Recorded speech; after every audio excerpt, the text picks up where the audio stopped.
Kita ke informasi pertama terkait Menteri Kelautan dan Perikanan Edi Prabowo yang ditangkap tim penyidik Komisi Pemberantasan Korupsi KPK pada Rabu dini hari. Hal itu dilakukan terkait dugaan korupsi impor benih lobster atau benur.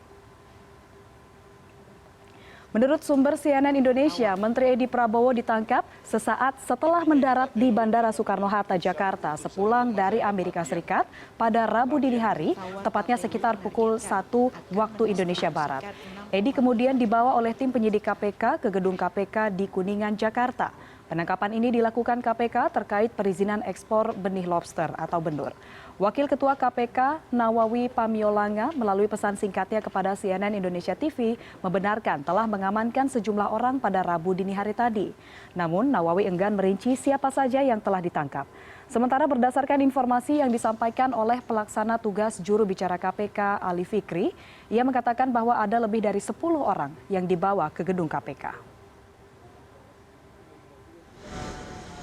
Sementara itu, suasana di Gedung Komisi Pemberantasan Korupsi pada Rabu pagi tampak lengang.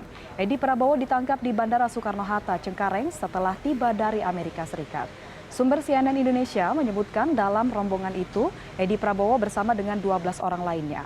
Mulai dari istri Edi Prabowo, sejumlah ajudan, hingga sejumlah pejabat di lingkungan Kementerian Kelautan dan Perikanan. Ekspos terkait penangkapan dalam dugaan kasus korupsi ekspor benih lobster atau benur ini rencananya akan dilakukan pada sore hari nanti.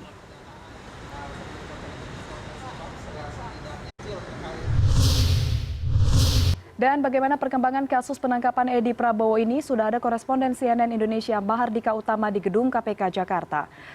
Mahardika, ini pasca penangkapan dini hari tadi, saat ini sudah sampai di mana pemeriksaan OTT Menteri KKP?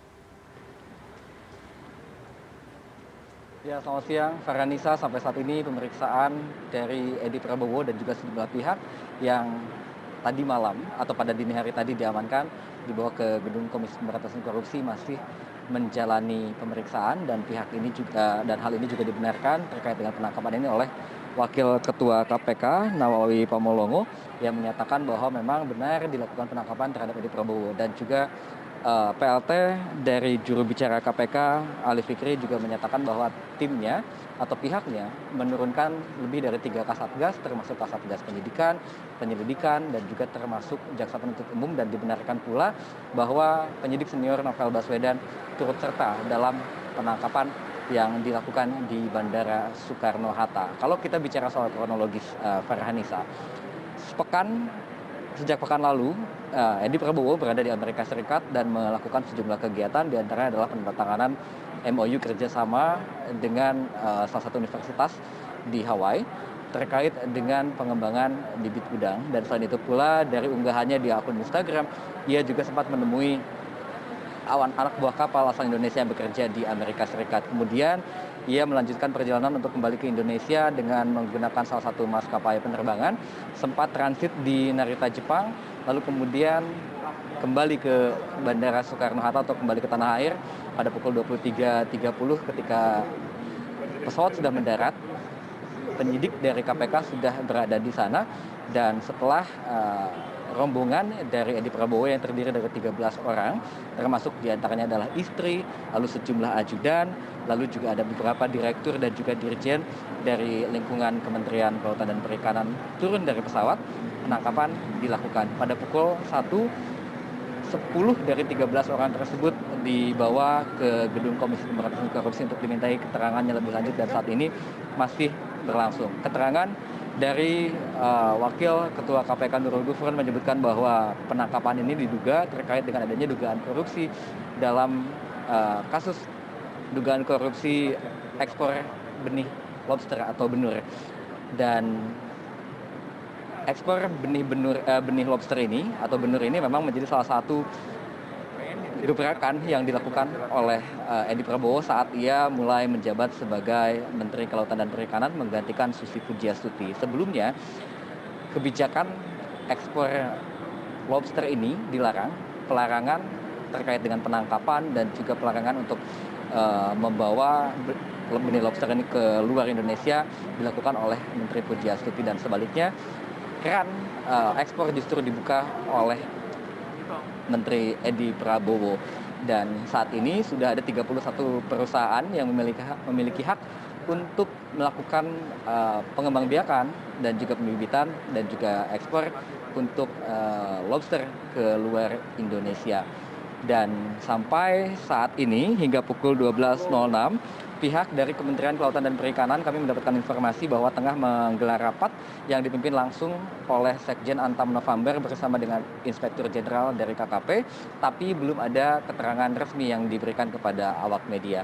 Dan sementara itu pihak istana juga masih belum memberikan keterangan meskipun Menteri Polhukam Mahfud MD di akun Twitter pribadinya sudah mencuit terkait dengan dukungan yang ia berikan terhadap Komisi Pemberantasan Korupsi meski tidak secara eksplisit menyebutkan nama Edi Prabowo ataupun juga detail kasus yang saat ini tengah dilakukan pemeriksaan di KPK. Kembali ke Anda.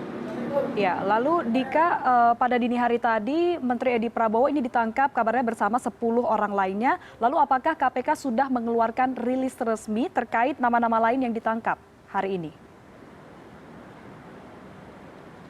Ya, sampai siang hari ini memang belum ada ekspos atau rilis resmi dari pihak KPK terkait dengan siapa saja nama-nama yang ditangkap atau diamankan ke KPK bersamaan dengan penangkapan yang dilakukan terhadap Edi Prabowo. Namun yang pasti ada lebih dari 10 orang kalau kita mengacu kepada keterangan dari PLT juru bicara KPK, Ali Fikri. Dan kalau kita juga melihat pada rombongan yang ada di pesawat yang kembali dari Amerika Serikat bersama dengan Edi Prabowo, di sana juga ada istri, ajudan, lalu ada direktur dan juga beberapa dirjen dari lingkungan KKP yang saat ini memang identitasnya atau namanya masih belum dibuka oleh pihak dari KPK. Dan untuk diketahui bahwa Undang-Undang KPK menyebutkan bahwa untuk melakukan penyelidikan, untuk melakukan penyadapan dibutuhkan izin kepada Dewan Pengawas. Tapi kemarin pihak dari pimpinan KPK sudah menyatakan bahwa KPK sudah meminta izin untuk penyadapan terhadap 600 orang terkait dengan penyelidikan kasus dugaan korupsi, dan kami belum bisa memastikan apakah penangkapan dari Edi Prabowo ini termasuk ke dalam satu dari 600 yang izin penyadapannya sudah dilakukan oleh pihak KPK. Kembali ke Anda. Ya, lalu Dika, terkait OTT hari ini, kapan KPK akan menetapkan status Menteri Edi Prabowo?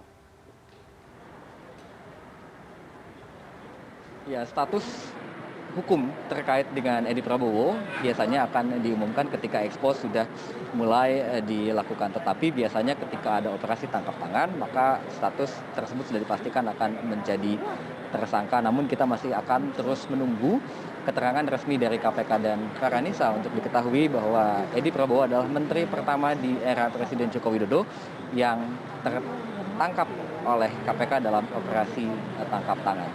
Kembali ke Anda.